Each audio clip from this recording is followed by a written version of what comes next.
In the sky, gazing far into the night, I raise my hand to the fire, but it's no use, 'cause you can't stop it from shining through. It's true, baby, let the light shine through. If you believe it's true, baby, won't you let the light shine through for you.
In the sky, gazing far into the night, I raise my hand to the fire, but it's no use, 'cause you can't stop it from shining through. It's true, baby, let the light shine through. If you believe it's true, baby, won't you let the light shine through for you.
Good evening there, and welcome to this impromptu special edition of the Elite FPL podcast, where I decided this morning, you know what, there's some big news to be talking about today. It's Mikel Arteta. He's going to be joining Arsenal as the new manager, and I thought there was only one person to ask to come on and help me, not just help me. I'm not interested about myself tonight. I'm just interested in one individual.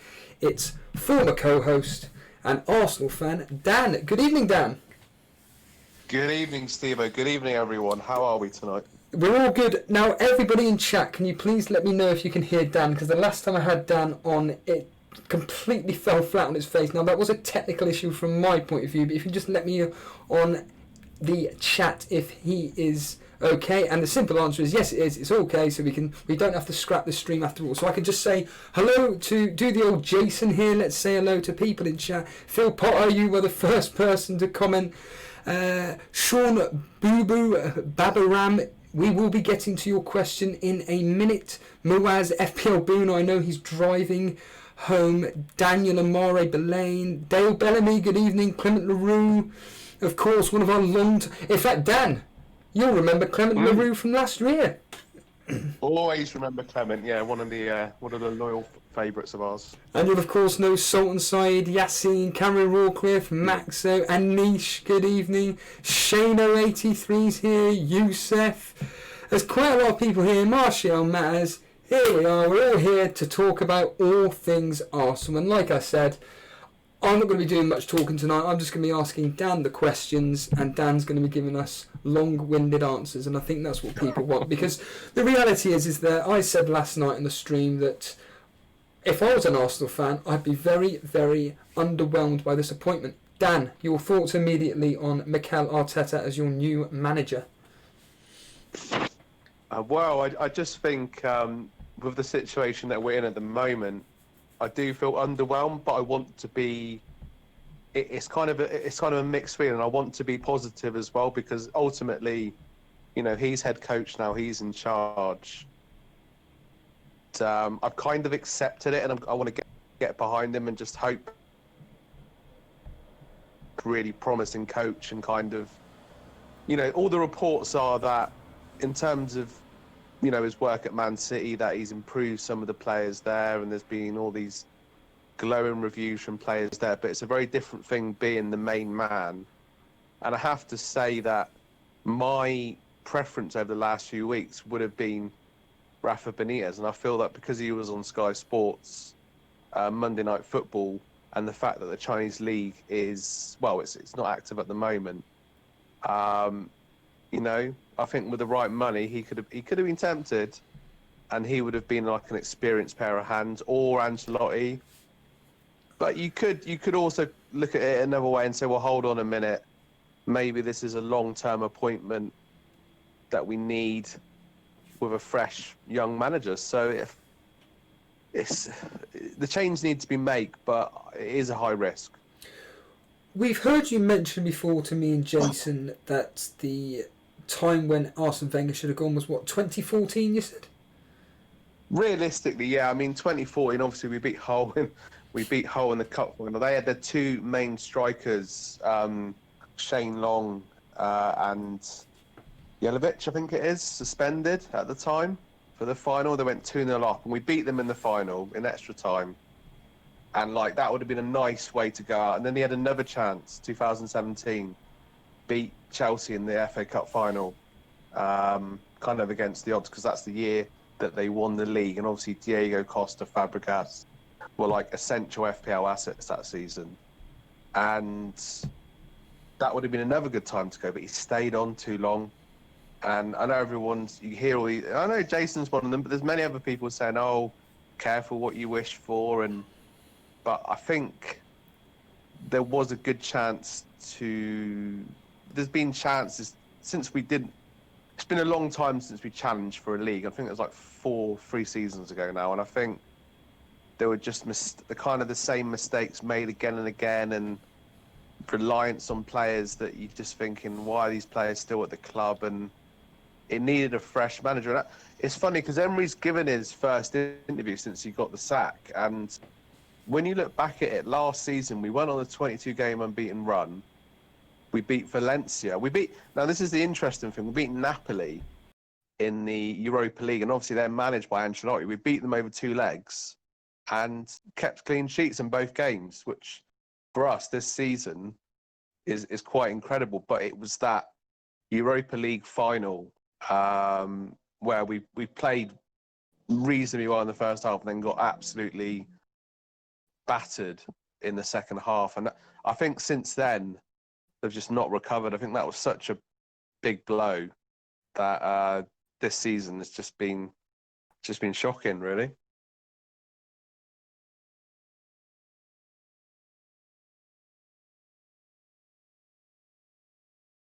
We didn't win a game for, I think it was like 10 matches or something. I mean, obviously, like, we drew a few. We lost to Frankfurt. That was the last game in the Europa League. And that was kind of the tipping point. We went out of the Carabao Cup when Liverpool played a weakened team, when we played a mixed team, but we still, we went 3-1 up and all these things. And obviously, but the main thing is the Premier League. And I think the main game, a lot of people who had luncheon will remember this. Obviously, Sheffield United beating us 1-0. And yeah, that game just summed it up, really. I don't really think we've played well in a game this season, apart from like the Europa League games, but the quality of the opposition there, you can't really count that. So I think maybe he kind of lost the dressing room. Obviously, Xhaka, the incident when he was substituted and he swore at the fans.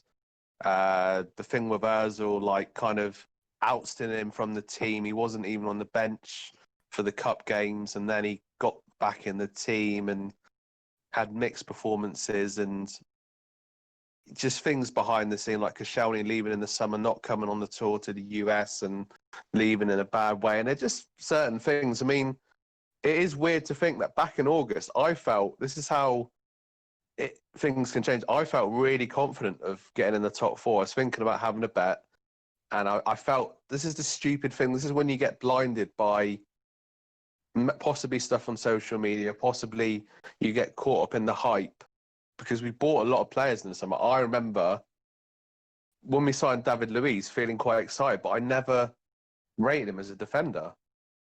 And whilst he's been decent as an FPL asset, as a defender, it's just not good enough. And it's just it's a pretty poor season in the league so far. So it's a big challenge for Arteta. From a fantasy football perspective, obviously, Jason always bombards Crazy Jack with the fact that he owns Lacazette. Lacazette is somebody, of course, that seems to bring the best out of Aubameyang, but barely seems to play. Barely seems to have played this season. Do you have any insight as to why this is the case?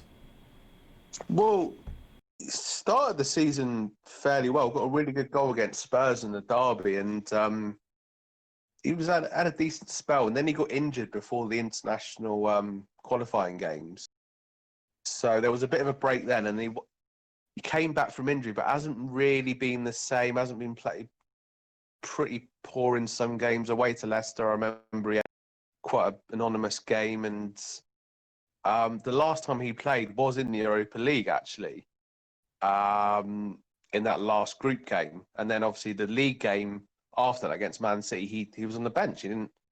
So maybe he's not training well, but yeah, I think we need to get him. But you can't really have a player on the bench. I mean, maybe he's having a poor spell of form.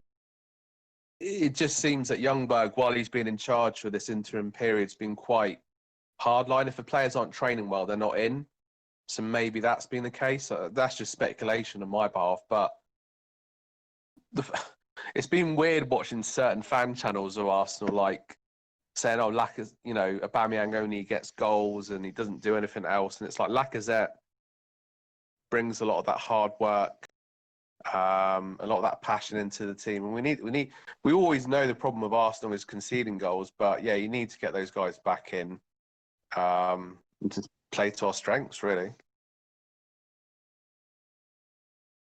Yeah, we had one of the guys in the chat, basically one of the first guys in chat was to ask, so Sean Baburam was asking, Arsenal's problem has obviously been defence, as you've just said, and but would, let alone 100 million, but would Arteta get any money to spend this January or even in the summer on defenders, basically? Oh, man. Do you know what? The crazy thing is, like, I always say this whenever I'm talking about football. You know, you're out in the pub and you're speaking with people and they're saying, oh, Arsenal, Birmingham a few weeks ago, so I miss Vieira, oh, I need to get defenders. It's like the same conversation again and again for the last 10 years.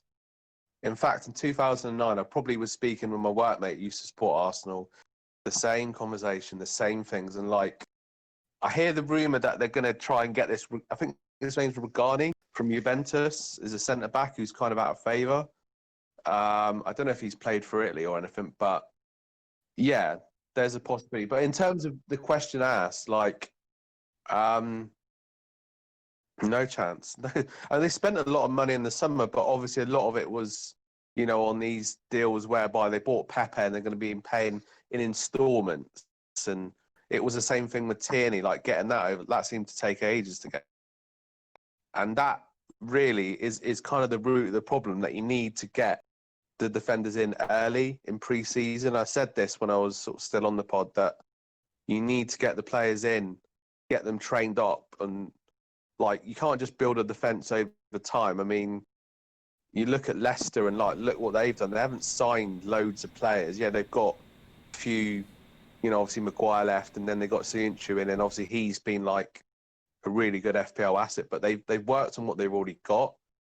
And no, I apart from maybe like loan signings, maybe one signing, I don't think he's going to have a lot of money. He's going to have to work with what he's got. Obviously, we've got the big game tomorrow. It's obviously you lot versus Everton. When I say big game, it's because obviously it's Arteta's first game in charge. There's a high likely chance that Ancelotti will be in the stands to watch the team that he's going to be taking over. How does it make you feel that Ancelotti will be sitting in the stands looking at potentially taking over Everton when, let's be honest here, he should be taking over from Unai Emery and being the Arsenal manager? Yeah, I mean, it's interesting. It's actually Youngberg's last game in charge tomorrow. Arteta will be in the stands. But yeah, obviously Duncan Ferguson's done really well at Everton. Have to say, been really impressed like the last two games, and yeah, fair play to him. I mean, Ancelotti, very experienced guy.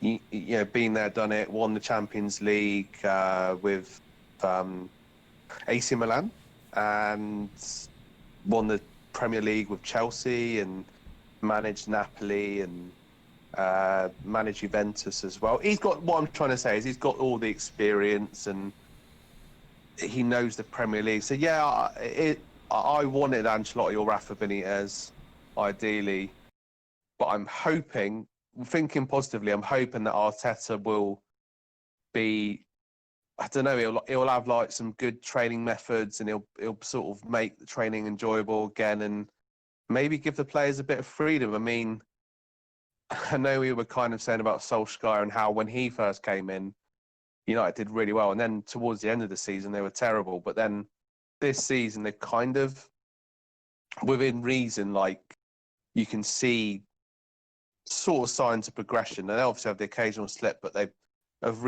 picked up. And what I'm trying to say is, it's not necessarily a quick fix, but if you were going to say to me, look, Dan, you've got a magic wand, I'd prefer Ancelotti. But sometimes football's about risk. I mean, we know playing FPL, it's about risk, calculated gambles, as they say. So, funny enough, last night Show Me the Marnie outed Charlie, One Rovers Vlog, as being a bit quiet since he's moved down the Kashmiri League, and he's here right this second, and he is basically saying that Arteta to Arsenal is laughable. The fans must be so beep. Let's just say this, very, very angry. Dan, are you angry? Are you, as Charlie puts it, a word beginning with P and sounds like hissed? No, you know what? The way things are going with Arsenal this season, I am borderline apathetic. I wouldn't say I'm fully apathetic, but it doesn't surprise me because obviously Arteta is a cheaper option. Then like a established manager like Ancelotti would probably command more money. He'll probably be on more money at Everton. That's just speculation on my behalf again. But just to sorry to interrupt, but surely this is my take on it. So Lundberg's come in, and you would have thought that maybe Arsenal would have got a managerial bounce, change of coach, whatever, a club legend, all this malarkey, and let's be honest here, your results went down the pan. Mikel Arteta, it's the same thing. If you're a player, you're going to be thinking, really? Arteta? Come on. I mean, what are your thoughts on that? The thing with Freddie is like he hasn't really had... He's just stepped in basically because of his love of the club, and he's been there obviously on the coaching staff and everything, and he hasn't really had much support, and he's kind of been thrown in the lion's den for these games, really, in a really tough position, and he's come out and said that. That whatever happens with Ljungberg, it'll always be an invincible, it'll always be like a true Arsenal man, true legend, and he's just doing what he can for the club that he's, you know, he loves and he's always passionate about and had such a great career at. So I would say that, yeah, I mean, obviously, it's a high-risk appointment. Arteta obviously has done well at Man City, but it's a different kettle of fish. I mean, when you look at the young managers coming through, obviously Lampard cut his teeth at Derby, Gerrard did his coaching training at Liverpool, got badges and all that sort of stuff, and then went to Rangers. I don't know. I'm trying to think positive, but everything you're saying is it's hard to disagree with. But I'm just, hopeful that players will hopefully kind of enjoy training again, and maybe he's got some new ideas. I mean, it was interesting watching last Sunday, seeing him on the touchline. He looked very anxious, and like I was watching it thinking, why is he looking so worried when they're winning 3-0? And then obviously that evening, it was when he had the appointment with the Arsenal bigwigs. So all makes sense now. Have you actually got a prediction for tomorrow's game? We had Vince Chapman yesterday specifically asking for Richarlison's history versus versus Arsenal as an Everton player. He's blanked in both games that he started for them. Have you actually got a prediction for tomorrow's game? I went with 2-1 to Everton. That's whether or not the managerial change had happened or not. Are you confident of a victory tomorrow? No. In the words of Mr. T, my prediction is pain. I mean, I don't know. It's early kick-off, and there'll be a feel-good factor around Everton with the imminent, appointment of Ancelotti. So, and Everton's form over the last two games has been really good. Ferguson seems to have got into them. They beat Chelsea, drew against United. I'm going to try and this is how it is now. I'm going to try and be positive, and I'm going to say it'll be 2-2. High scoring game. You think it's actually going to be a high scoring game? I don't know, mate. I mean, moving forward with the fixtures over this Christmas New Year period. Obviously, Everton tomorrow. Bournemouth away, usually that's goals galore, normally in your favour. Then it's Chelsea, Man United at home, Crystal Palace away, which we all know that you don't have great record against, and then Sheffield United at home, Chelsea away, and then you've got the easiest game, which is us lot away, where you always win 1-0. The upcoming fixtures are looking absolutely shambolic. Can Arteta turn this around, or do you just think that he just can continue plodding along? I mean, I've heard some people, wasn't it yourself that said about, I know it's a bit tongue-in-cheek, but possibly fighting almost a relegation battle. I know it sounds ludicrous, but looking at these fixtures coming up, I don't know where your next win's going to be, other than at Burnley, which is not till February. Yeah, I think that they're tough fixtures. You know, against United, we don't have a good record against United, particularly. Although it is at the Emirates. Yeah, Chelsea. They're all tough games. Even Burnley away is a tough game, and Sheffield United will be a tough game. It could be by that end of fixtures that we are kind of in that relegation battle, and that's if we don't get good results, then there's going to be real pressure on, particularly in January, to kind of like make signings and, you know, I don't know how much patience fans are going to have. The only real super positive that I'm looking at is it's a fresh start for players. So maybe like, you know, players that have been a bit off form, like Lacazette, for example, can think, right, okay, I've got a new manager in that wants to give us a chance, and maybe it will try something different. But I mean, I'm just hoping maybe we can get a few draws, beat Sheffield United, beat Burnley, and kind of stem the tide a little bit and just focus on that Europa League, in all honesty.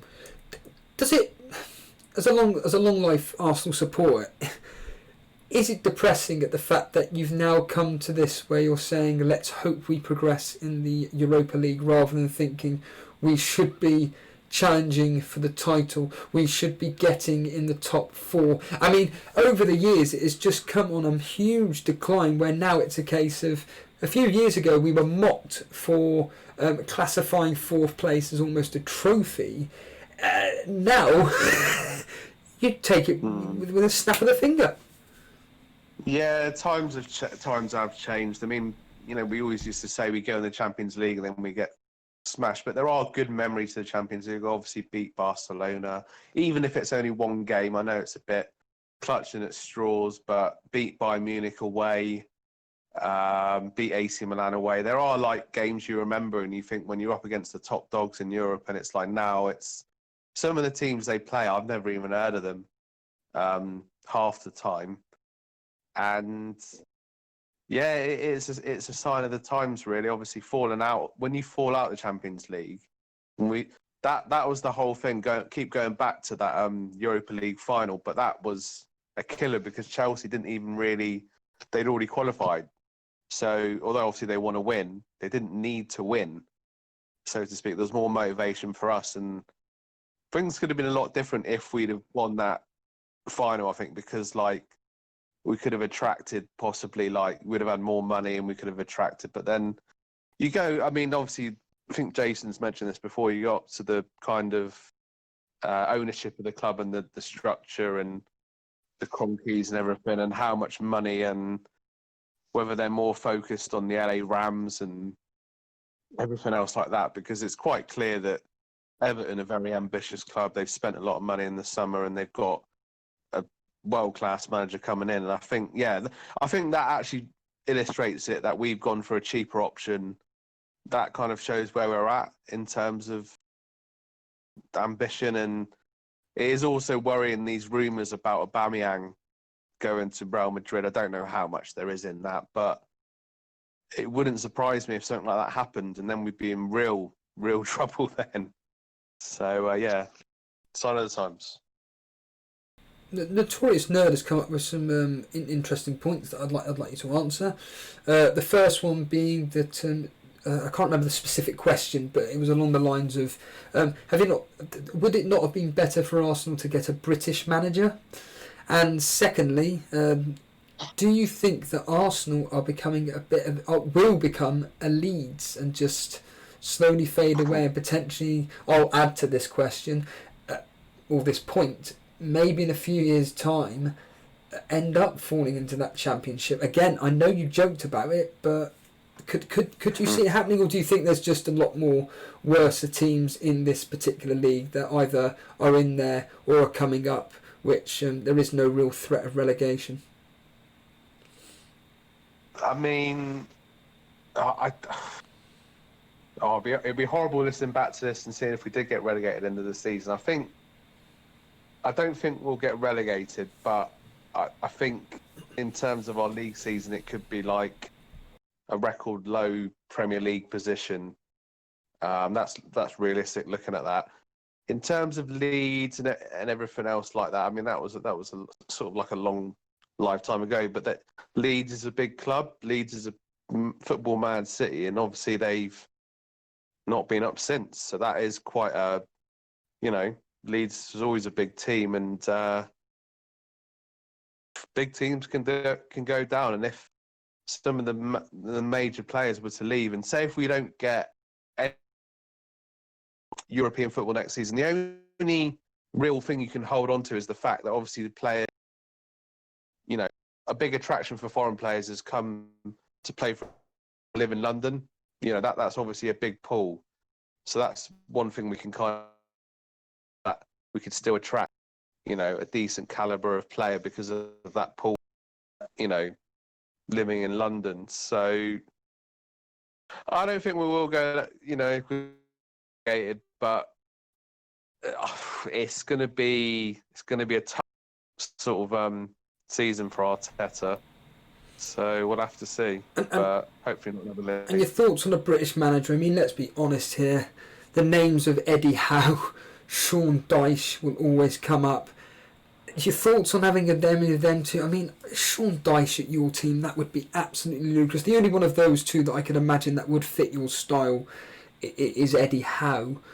Your thoughts on them two, and can you think of any other British managers that may fit the bill that you'd want, or even would even be able to come to Arsenal? I mean, straight away off the top of my head, I mean, I know the Cowley brothers aren't exactly putting up trees at Huddersfield, but they were touted when they were doing so well last season.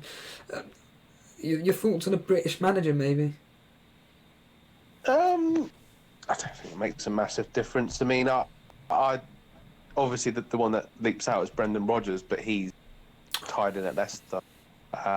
In terms of, but it is an interesting thing at Arsenal. And I've noticed this, obviously watching the stuff I do on YouTube, that there is this kind of not stigma, but this kind of perception that if it's like a British player or a British manager, they're looked down upon. Like Johnny Evans, we were linked with Johnny Evans, Chris Smalling. That's definitely, those are concrete. We've had certain interest in those players for years. Now it could be the fact that they're kind of Man United, you could say rejects in a way, but Eddie Howe, I think would have been decent, really, because he's done so well for Bournemouth. But when you look at it, Eddie Howe's got more experience than Arteta. Yes, he hasn't managed at a big club, but I'd have been happy with Eddie Howe. So that would have been good. But I will say, I don't think having a British manager is the primary criteria. Although I do think there is a case for having, there are obviously a few talented young English players at Arsenal, but maybe having an experience like British core at the club would possibly help. In these games away to Sheffield United and away to Norwich, for example. I don't know. Maybe there's a possibility that could make a difference, but we've got who we've got now, so we have to just get behind Mikel. Absolutely, Dan. So I'm just looking at your last 11 fixtures. You've had 7 draws, 4 losses, and just the 1 win, which was away at West Ham. The amount of draws that you've had, which included that 5-5 versus Liverpool, where, let's be honest here again, you conceded in the last minute. What do you put this down to, the amount of draws that you've had? Is it just a mentality issue? Do they just lose their cool? What is all this about? What do you think's going wrong? Well, I think it goes back to what you said about Emery, in a way that, sort of sets his team out to attack and press up high, but in terms of organising the defence, I don't think that defensive structure was in place. And I mean, it's a Carabao Cup game. That's not a priority for either Arsenal or Liverpool, but we did play your likes of Ozil, Martinelli and Mustafi, like players with experience in that particular game. And I think that just the fact that we were winning 3-1 in that game and they pegged us back, and Liverpool didn't want to really as we've seen this week, they didn't really want to progress, but we just always give teams a chance. And, if everyone taking an interest from an FPL point of view, the shots that we can see, they're really high up there. And a lot of the times in games, Leno's kind of saved our bacon, really. And no, I just think it's just a lack of protection for the defence as well. I mean, one of those draws against Southampton, we should have lost 3 or 4-1, but there was some poor finishing. Leno made some good saves, and we got out of jail with a 95th minute, 96th minute equaliser from Lacazette, funny enough. And I just think, that's another thing. Torreira hasn't really been. There's been rumours that he's not happy. He's not been playing on a regular basis. And apart from him, when you look at the midfield, like Guendouzi started the season very well, but then he's dropped off, and he's once again another young player. Xhaka's had his issues. Willock has got lots of energy and lots of determination and grit, but he hasn't necessarily got. I don't know. He's another promising young player, but he does lose the ball a lot, and Maitland-Niles just. I don't know. His career just seems to be like he's not settling into one position, and it seems to be kind of knocking his confidence. So, I just think, and I think there's been a big exodus of experienced players over the last 2 years. Your likes of Ramsey, Koscielny, Monreal, Czech, for whatever people say about him. These are experienced players in the dressing room, and I think you can tell this season that they're missing. Whilst those players might kind of be past their peak, they're still experienced pros, and I think that's why you're seeing some of these incidents, with Xhaka at and the fans and everything, and I think that plays a part in the situation as well, really. Obviously, we are a fantasy football show, and people are probably they're not, but they're mainly screaming about Everton tomorrow. But we want to know if there is anybody to be potentially looking at from a Arsenal assets perspective. Who is it? Is it Lacazette? Is it Aubameyang? I've seen some people mention Ozil. Or is it just literally just avoid Arsenal assets like the plague and just wait and see? I think it's a wait and see. I mean, obviously,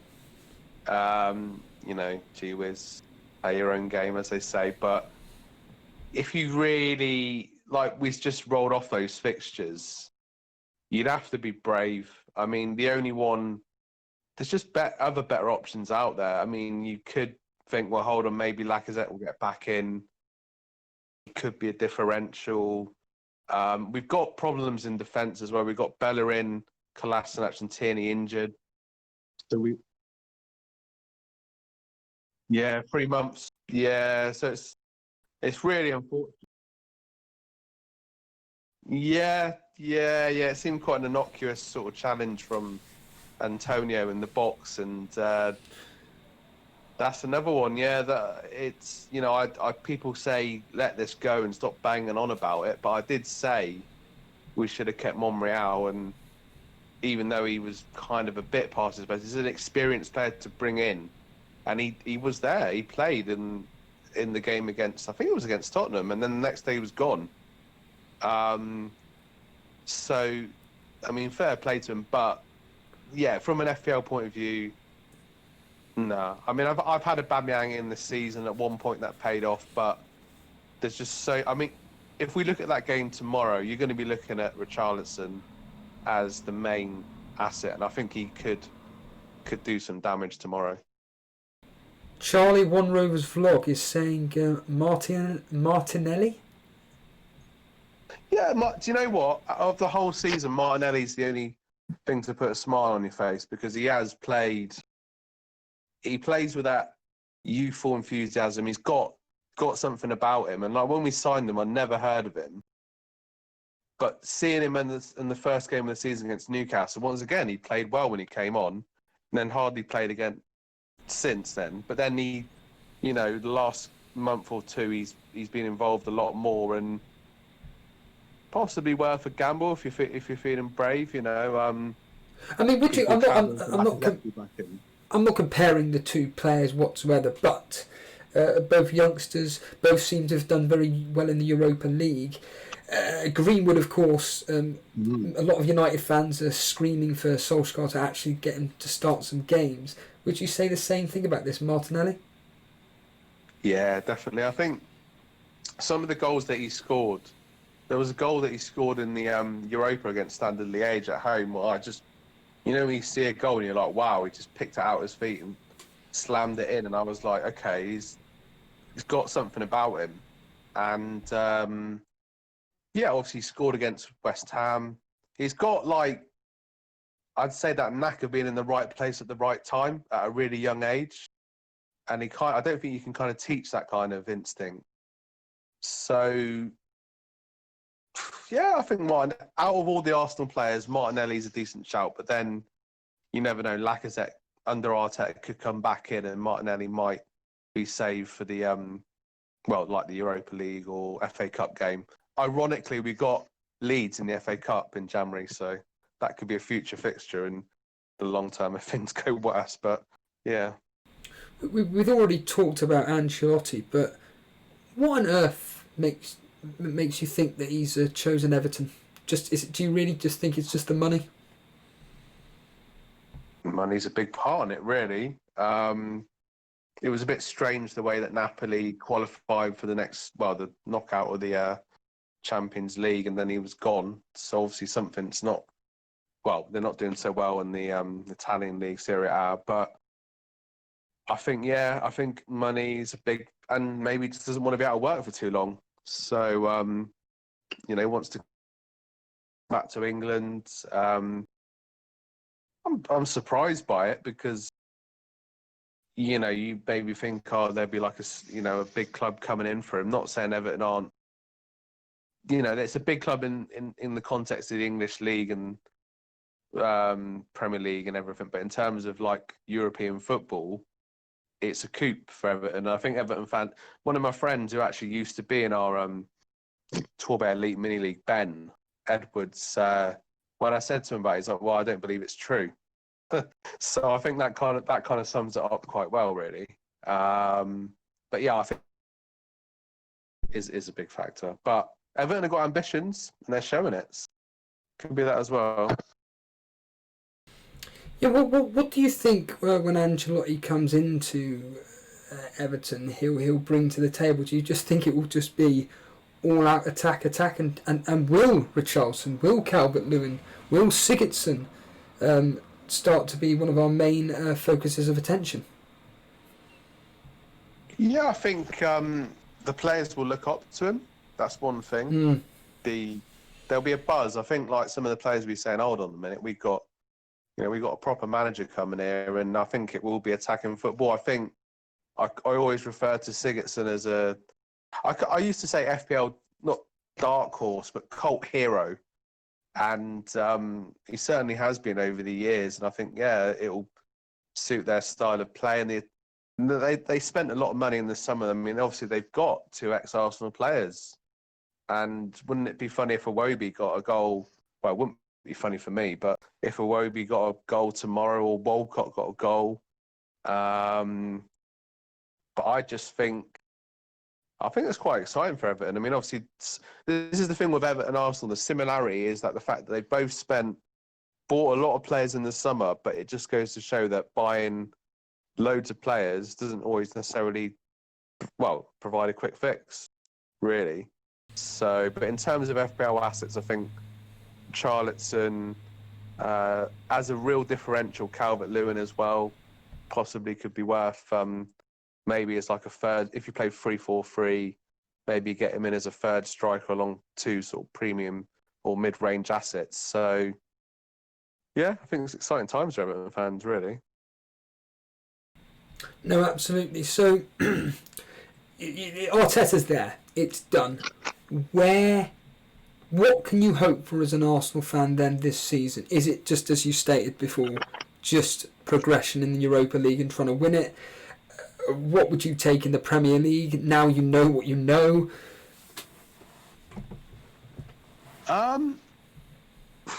It's a tricky one. I think we've got to be focused on that Europa. I know I keep banging on about it, but the Europa League, we've got a game against Olympiacos, who we've played against in the past and had some interesting games with them.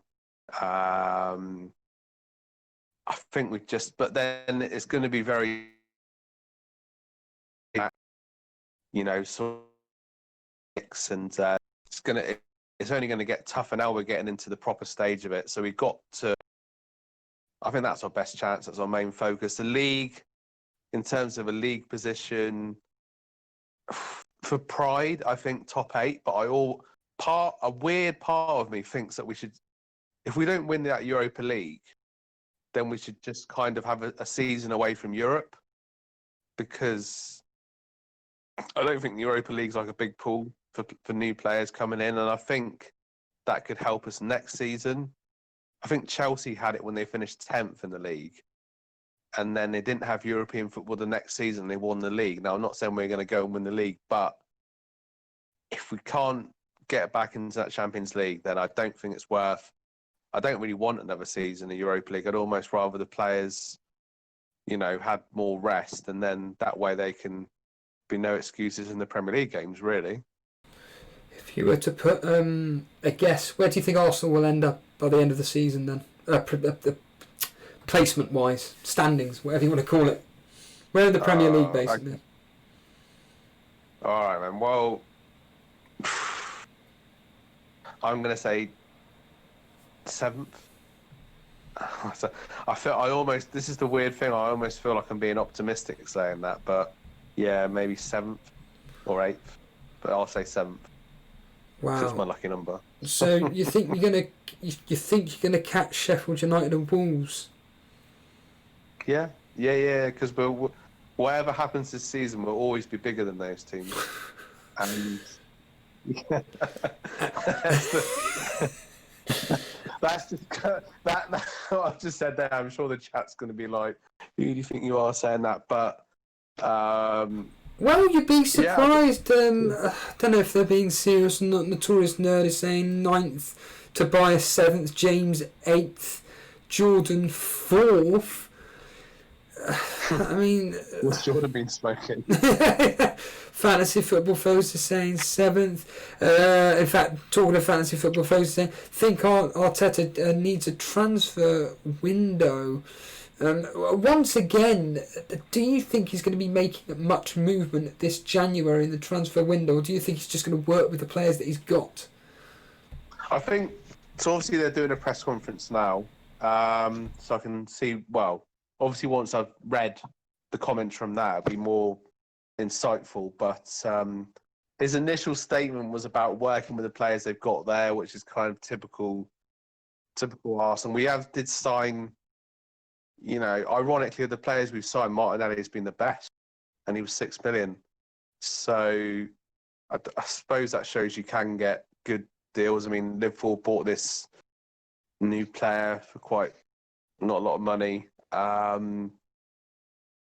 just need. It's the same old BS. Need a new centre back. Need this. Need that.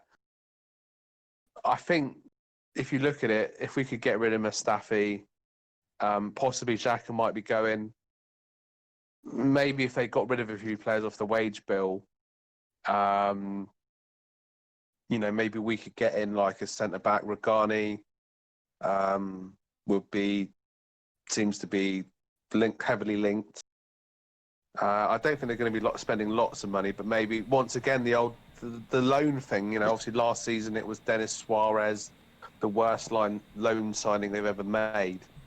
This season it's been Ceballos, but he's been injured. We need him back fit and raring to go. Don't know what's going on with Ozil.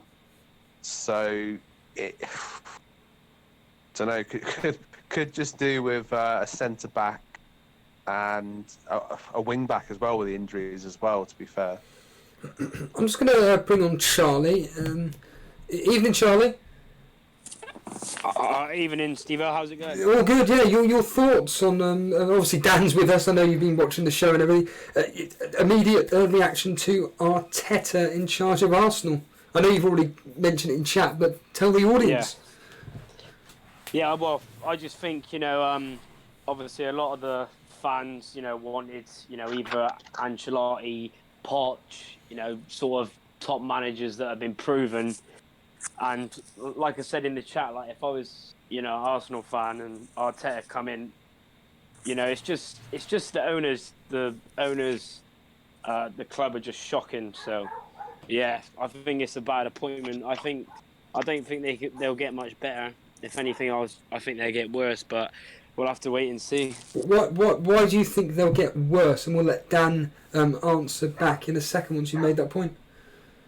I just think, the club's going dramatically downhill. Arteta has not even managed before, so I just think they should have got a manager that's actually proven, like a Poch or Ancelotti. It says a lot that Ancelotti's gone to Everton, and on 11.5 million a year, and there's Arteta going to Arsenal. It's just crazy.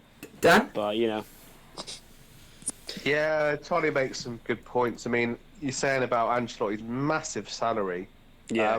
Arteta's on, I think it's far. I mean, it's the money. That money to us is all ludicrous anyway. It's in a different world, but he's on half of that, or less than half of that, and that was the same with Emery. And I think you're spot on with that. They obviously interviewed other candidates, which I reckon the Wolves manager was probably one of them, but I don't know who else they interviewed. But yeah, I mean, it's it is. I'm trying to be positive as I can be.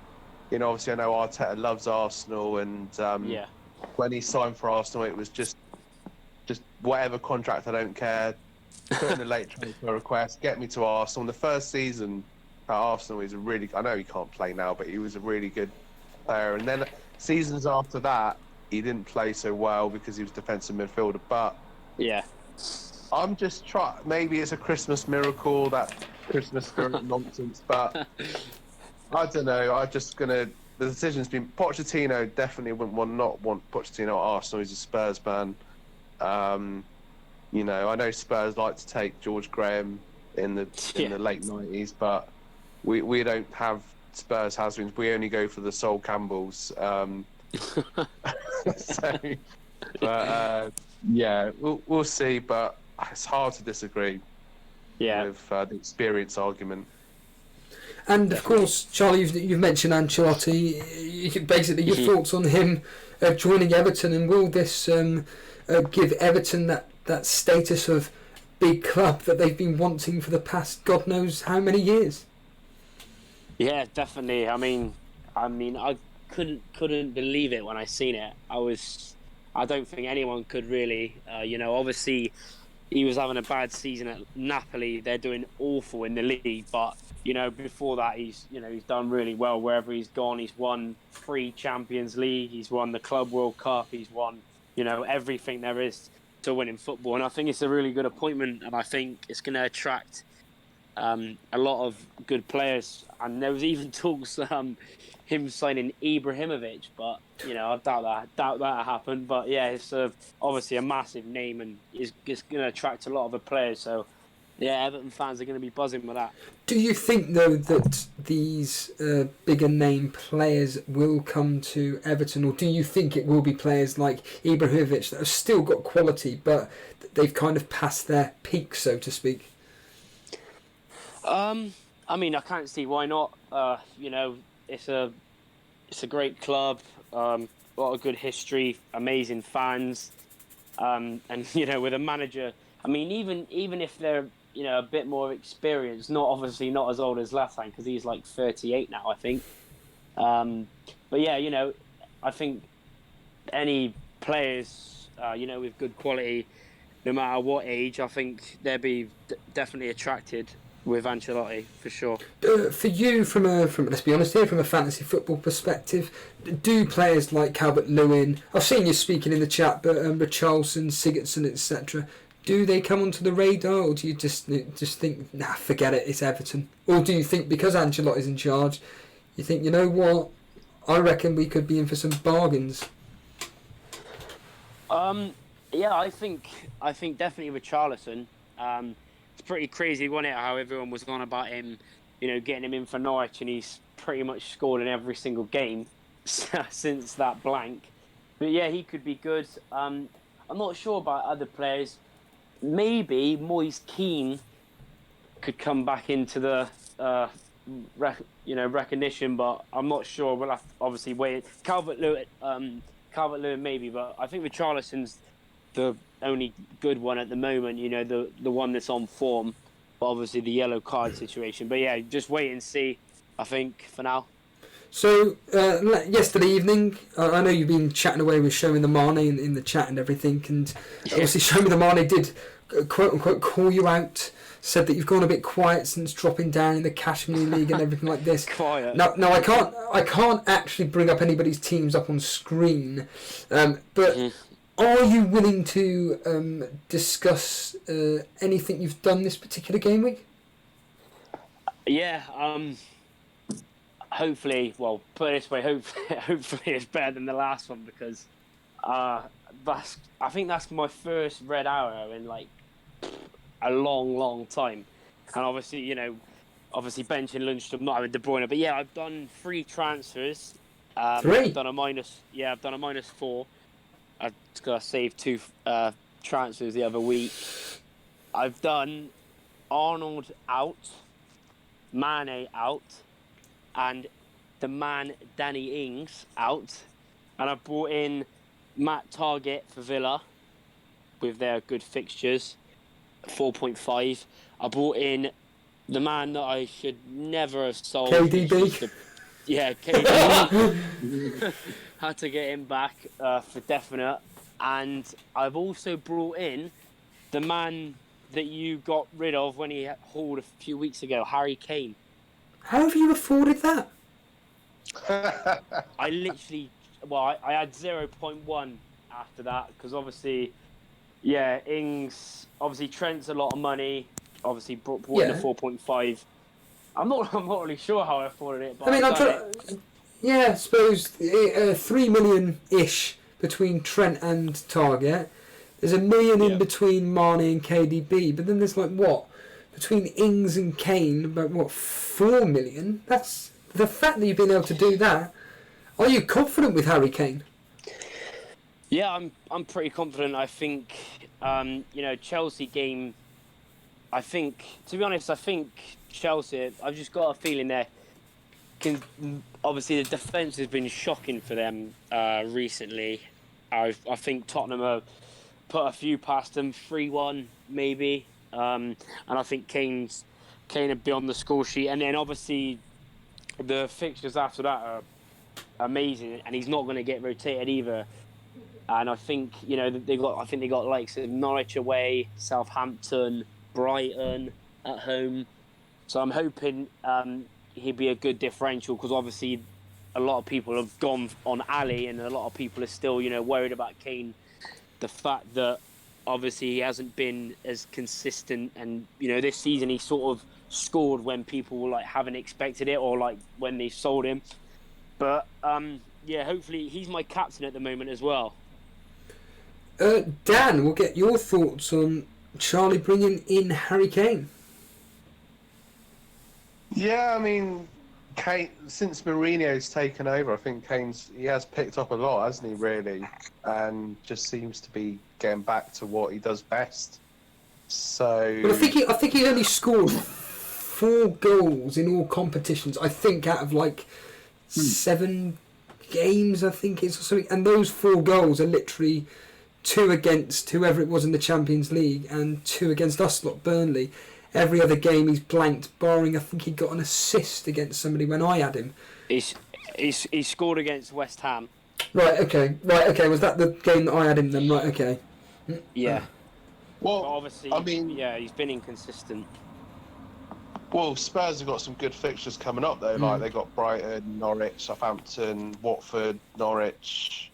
Obviously, they've got Chelsea, Liverpool as well, with sandwiched in between. But I can see the logic to having him. I mean, I've kept in Son myself in the hope that he'll do something on Sunday. But yeah, I can see why you get Kane in. Yeah, and he's on penalties as well.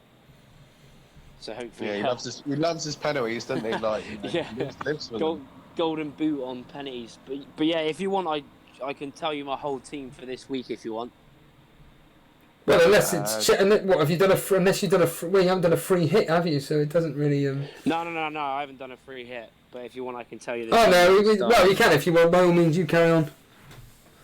So yeah, I got Henderson, Lundstrom, Soyuncu, Kelly, Target, De Bruyne, Son, Maddison, Kane, Rashford, and Vardy with Pulisic on the bench.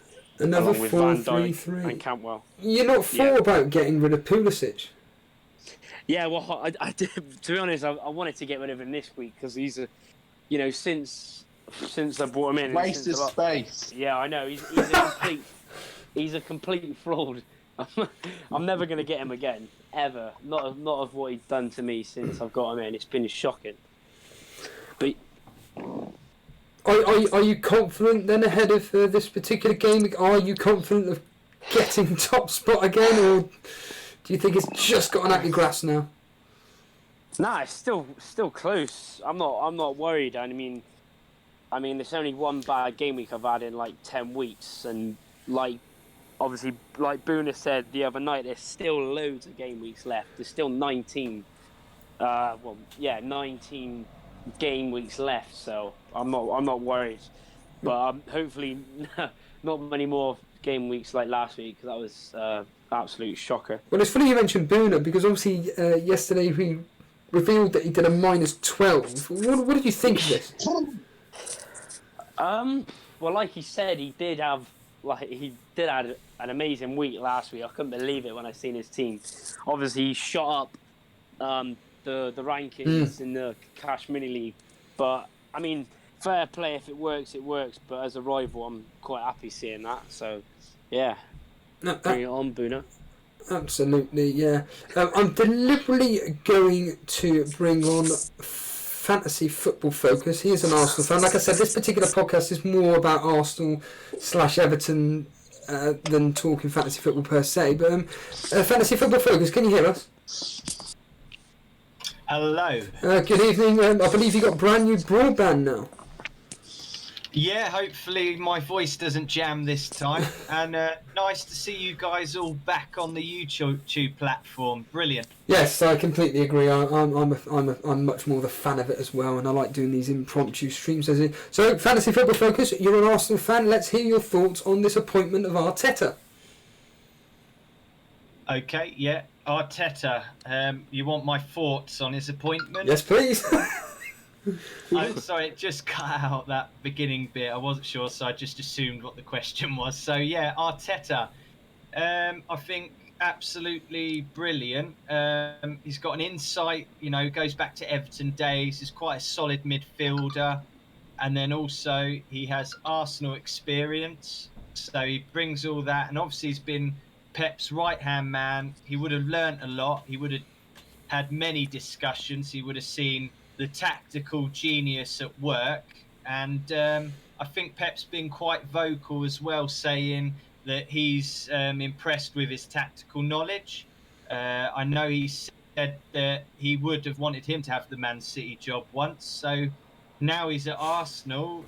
I don't see why not, Dan, FF, I'm just going to call you Triple F, as most people are calling you in the chat there. But Triple F is saying that Arteta's learnt from one of the best coaches in the world and everything. Does that mean much to you? No, it's good to hear that positivity, and obviously he has learnt a lot from the best. And but I know that some of the players at Man City have said they've really enjoyed learning and training under him and improved as players. And at the end of the day, he's a young, new coach with new ideas and fresh face. But it's all very well being a number two, but actually being the number one and having to make the big decisions, it's going to be a lot of pressure. So I like to hear those positive vibes, but it's just like, it's a big thing when you coming into a club that's under a lot of pressure and a lot of trouble. So we'll just have to see how it pans out, really. Your thoughts, Triple F, on that? Yeah, no, totally agree. I am a positive person, so I'm going to back the team, be positive about it. I have to say, it has been very negative. It's a really bad time for Arsenal. They've got to get this right, or it really is all downhill from here. Arteta has got no easy job going in there at all, because the dressing room will be down. I've heard the training area is all down. You can imagine Emery coming in, rolling his sleeves up and trying to put it his way, and good evening, and everyone saying, what did you say? But he's got it miserable there for me. And I know Emery had a history of really telling the players who's boss. So I can imagine it not being good there. You saw Xhaka was froze out for a while. And that's obviously had an effect and caused him to want to leave. He's not sticking around and wanting to be seen unless he knows he's got the air that he's not going to be included. But there's massive defensive problems there. I think we need to give him the window to bring in players that he'd like. Would there be a possibility of some Man City players coming in, even if it was on loan? No chance. Dan? Charlie? Nah. No chance. I did think about that, like, last week. Like, oh, maybe we can get... But, I mean, I can't see them doing that. I mean, Foden, maybe. But I think Foden seems to be, like, more pivotal for Man City now, so... Yeah, and I suppose we need more permanent players, don't we? Not just loaned players. We've got to sort this out now. We should get Kim Kallstrom back, you know. Kim Kallstrom, mine. Wow. Stick him on penalties. Triple F. Yeah. Triple F, are you confident at all ahead of tomorrow's game? Because everybody's predicting, well, like me, 2-1 to Everton, 3-1. Dan's saying 2-2. Your thoughts on tomorrow's match? I know exactly what it's going to be like. Yeah, we're all trying to be positive. It's going to be nerves. There will be nerves everywhere. And Everton have had a bit of a better run of late with Big Dunk in there. So he's going to stay on for the next game, I believe. Is that right? Yeah, that's right, yeah. So, it's going to be a cagey affair. There'll be goals both ends. Whether Arsenal concede less will be an interesting thing to see. But I do predict goals both ends. I'm not very optimistic about it, being completely honest. One final question, Triple F. Ozil, quite a few people have been mentioning him. Will he come out of the woodwork and finally start performing for Arsenal? Is it just a case of, nah, forget it, just clear off, we don't need you? Did you say Ozil? Oh, yes, Ozil. Yeah, no, he doesn't figure in my thoughts. I've never rated him, really. Attacking, yeah, beautiful on the eye, but Premier League is a physical league, and you need players to do both sides of the game. And he never did. He got a free ride of not doing that side of the game. And Arteta is the sort of player that did do that side of the game. He won't be putting up with it, I wouldn't have thought. So for me, Ozil can just go. So it's all, let's be honest here, this is a fantasy football channel. We'll quickly talk about your team upcoming. Number one, have you made any transfers, and any thoughts on your captaincy this week? My squad going forward, you're saying captaincy choice? Yeah, that's right, specifically for this game week. Well, it's looking, with the Liverpool blank, Mane has to move to the bench. I didn't really want to get him out and juggle around that way. So Dendonka comes in, which is not great, but I know he'll get minutes. Wolves could get a result against Norwich. So in regards to that game as well, I've got Jimenez up front, Jesus, but now Aguero's back in the picture. Will Jesus get one more game, or is it just move over, Aguero comes in? My captain, the armband, has gone on Rashford away to Watford. And I've got the awful Pulisic, who's out of form at the moment. He needs to get that return, doesn't he? I think everyone's going to be throwing him out. De Bruyne against Leicester. Can he carry on that form? A bit tougher against Leicester, but I've got a feeling he could, unless Pep moves him back to that position where he was less attacking. Zaha against Newcastle, I don't think he'll get anything. Lundstram in defence, Pereira in defence, Aurea comes in for VVD at home to Chelsea, and then Pope in goal. So Rashford captain, and that's my game week 18 squad. Are you confident that obviously you've captained him? You've got a lot of big hitters in your team, and do you know what? I don't think captain Rashford's going to pay off. I think that's going to be potentially an upset, maybe Watford winning. I'm not suggesting Rashford may not score, but I think there's just better options out there. What are you predicting for that game? That game, I'm expecting a few bookings for Watford. I reckon they'll concede a penalty, and knowing Rashford's on them, I'm hoping that he scores. Brilliant. Triple F, thank you for joining us. That's all right, Steve-O. Thank you for having me on. Cheers, dude. There's Triple F there. Charlie, any final words for your rivals in chat? Just don't get too ahead of yourself. But it's gonna be an interesting, see how it plans out. But yeah, everyone, good luck for the game week. Well, I'm in the relegation battle, Charlie, so don't be worrying about me, mate. Yeah, I just hope I can do better than last week. Cheers, Charlie. Thanks very much. Cheers, Steve. Thanks, Cheers, lads. dude. Well, talking of your team, Dan, I can actually bring up your team because obviously I've got it up on. I can bring it up on screen. There it is right now. Dan, tell us about what you're going to be doing this particular game week. Yeah, well, I just had to get De Bruyne back in. Like lots of people, it was such a stupid decision taking him out, and he punished me against my team. Got him as captain at the moment. I'm sticking with that. Ooh. So I got rid of Ali, which I'm a bit worried about. But yeah, I got rid of. I like Charlie. I just got. I know he's got Pulisic still in, but I'm just fed up of Pulisic, and no doubt Pulisic will score on Sunday now. But I went for Grealish as a bit of a differential. Been impressed with Grealish since I've seen him.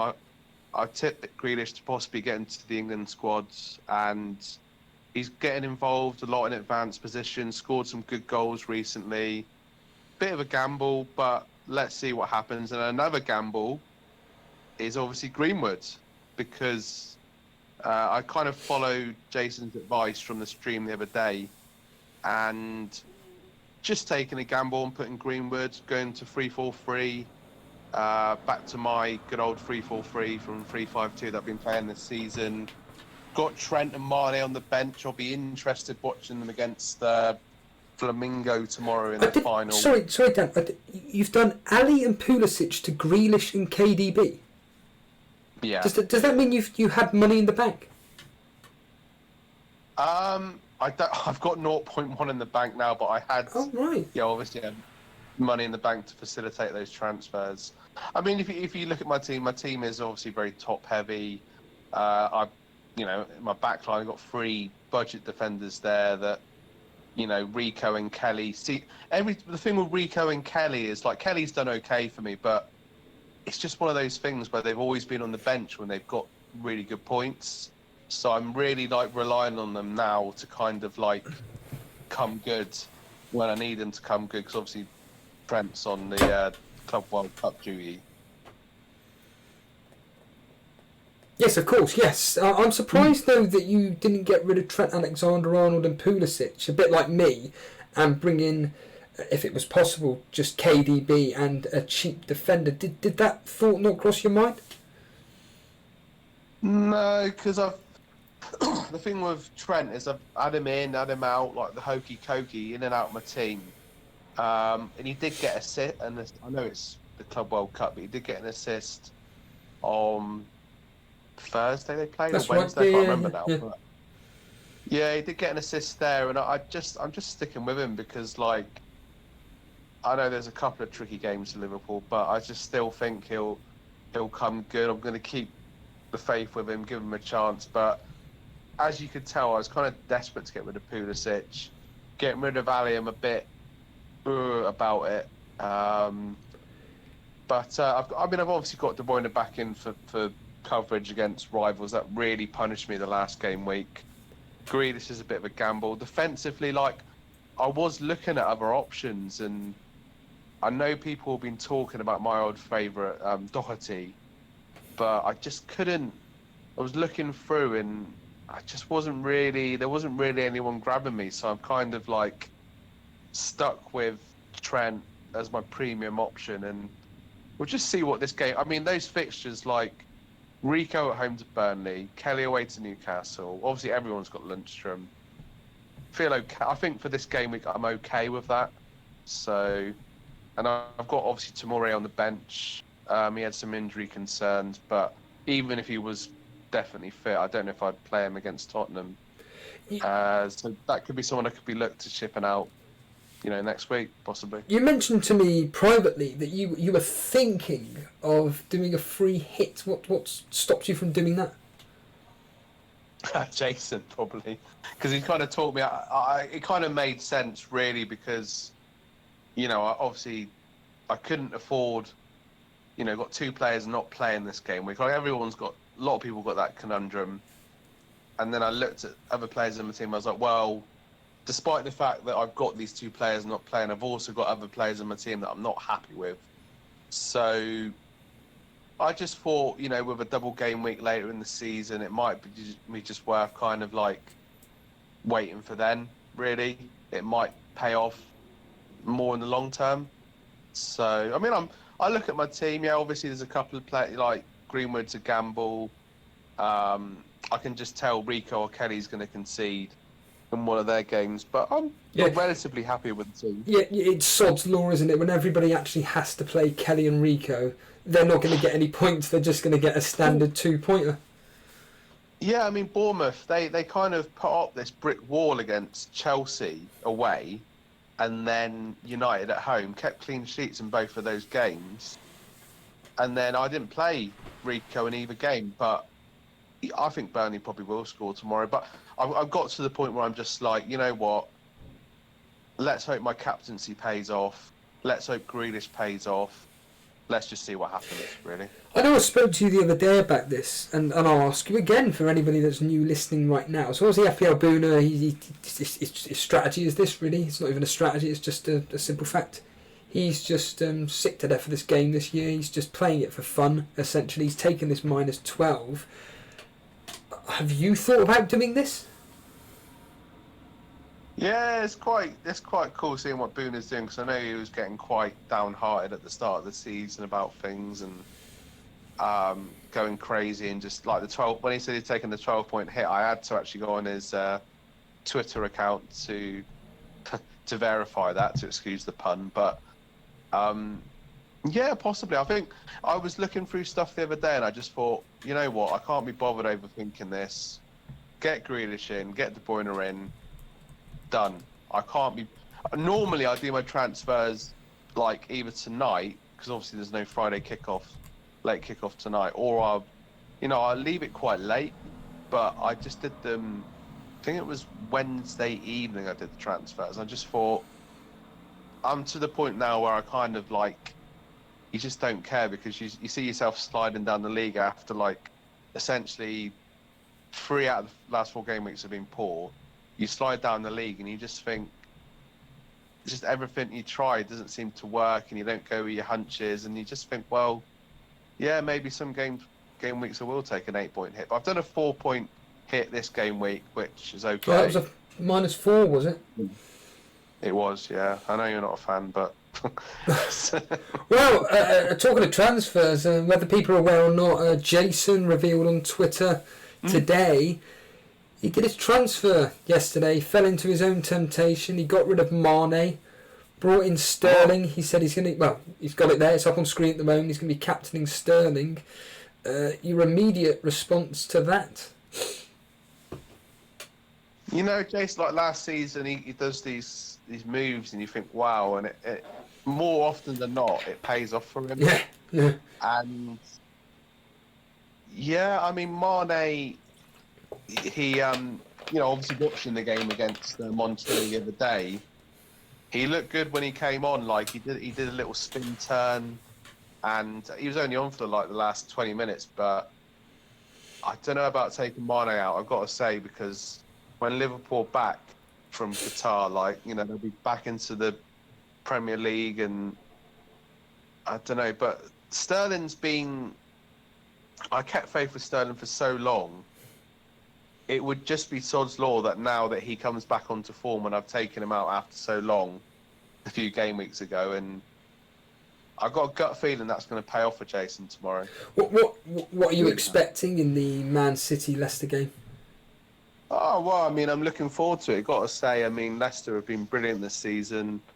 Man City have obviously fallen off, but they battered us. They battered. Can't remember who it was they played in the Champions League. Obviously, I'm getting old now. I can't remember games from 2 weeks ago. Atalanta, wasn't it? No. No. Shakhtar Donetsk.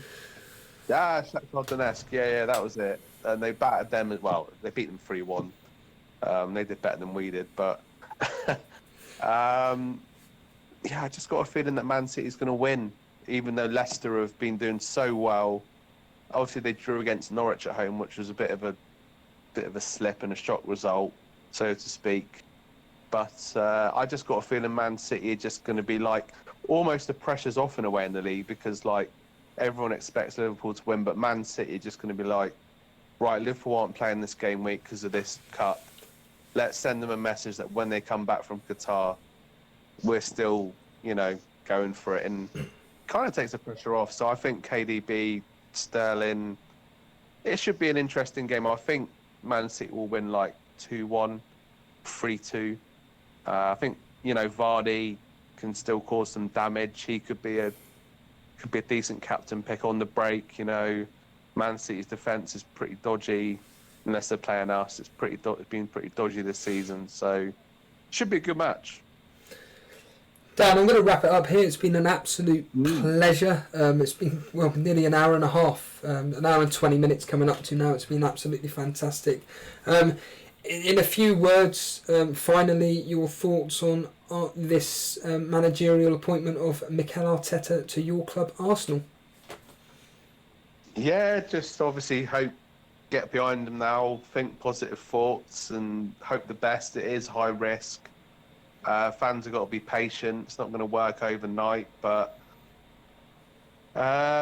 fingers crossed for an early Christmas miracle, maybe. So we'll see. But all behind him now, and just the decision's been made. So get behind Arteta, really.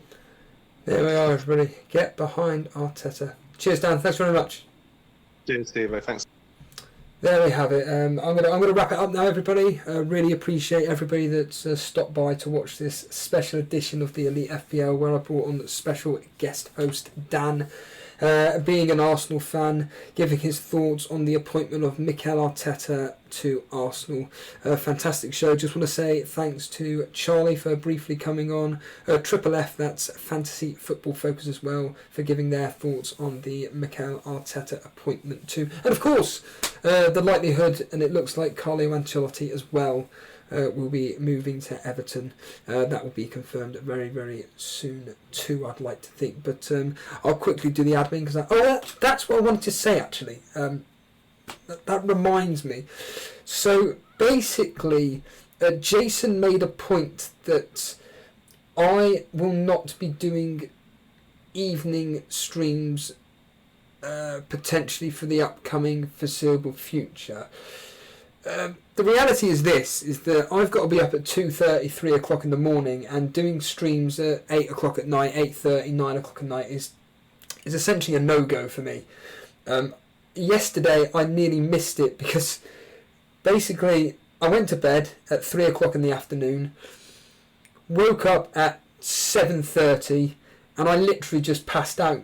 And I was nearly late for the stream. I woke up at 7 minutes before 8:30, and I spoke to Jason before, and I said, look, mate, I can't do this anymore. It's just killing me. I mean, there are a few weeks back when I was literally in insomnia mode. I didn't have a clue what day it was. It was awful, and I felt it was really, really affecting the quality of the podcast, etc., etc. So I've been speaking to Jason briefly. I've been speaking to some of the moderators and everything. Essentially, I think what will happen is that I will be doing morning / afternoon / early evening, and I'm talking like times like this evening, 5 o'clock, where I'll do whatever the content will be, and Jason will do the evening shows, the ones that are late night, so 8 o'clock onwards, basically. I think that there's a lot of potential with this Elite FPL podcast show. We all know that. I'm not going to bang on about what happened with the whole issue that we had recently 4 weeks ago, but that's gone and happened now. I'm not going to lie, I do believe it's affected our momentum. In fact, I know for a fact it has. But I think that over the last few days that we've been back on YouTube, I think it's proven that this is our home. I'm not going to lie, that's what I believe is the case. So, Tobias, straight away, I'll answer that. Will you still be doing Soccer Saturday? The answer is Jason's doing it tomorrow on Twitch. Reality is that we feel a lot more safe on Twitch when it comes to streaming about / talking about games. Do not panic, the Boxing Day show where Amazon Prime, of course, we'll all be able to watch the games on Amazon Prime. We will be doing it all on YouTube.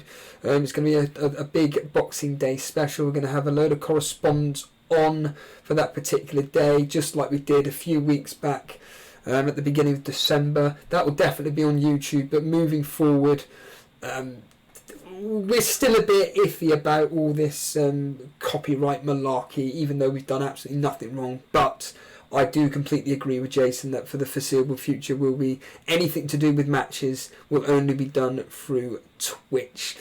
I can't access Twitch, so what I will probably do is potentially I'll give you an example. So tomorrow I could potentially do a post show at approximately 5:30ish for like an hour or so, just reflecting on the games that happened. So obviously Jason will do everything on Twitch, and then I'll be doing a follow-up reacting to what happened in the day. Who knows? But yes, the future is going to be changing for Elite FPL, but for the better. Not for the worse, for the better, and certainly for our Southern Hemisphere fans, as FPL Booner made the point yesterday that obviously the breakfast shows, there'll be probably a couple more than usual, and there'll be a few more solos. It doesn't mean that me and Jason are breaking up. I love doing everything with Jason. That is a fact. I agree with James Bang. Our camaraderie with each other is absolutely fantastic. We really do bounce off each other. It's just the unfortunate case that we both quite literally are up and about at completely opposite ends of the day. But we will keep you posted as ever. Other than that, like I said, just want to say thanks to everybody that has watched this particular stream, and once again thanks to Dan for joining.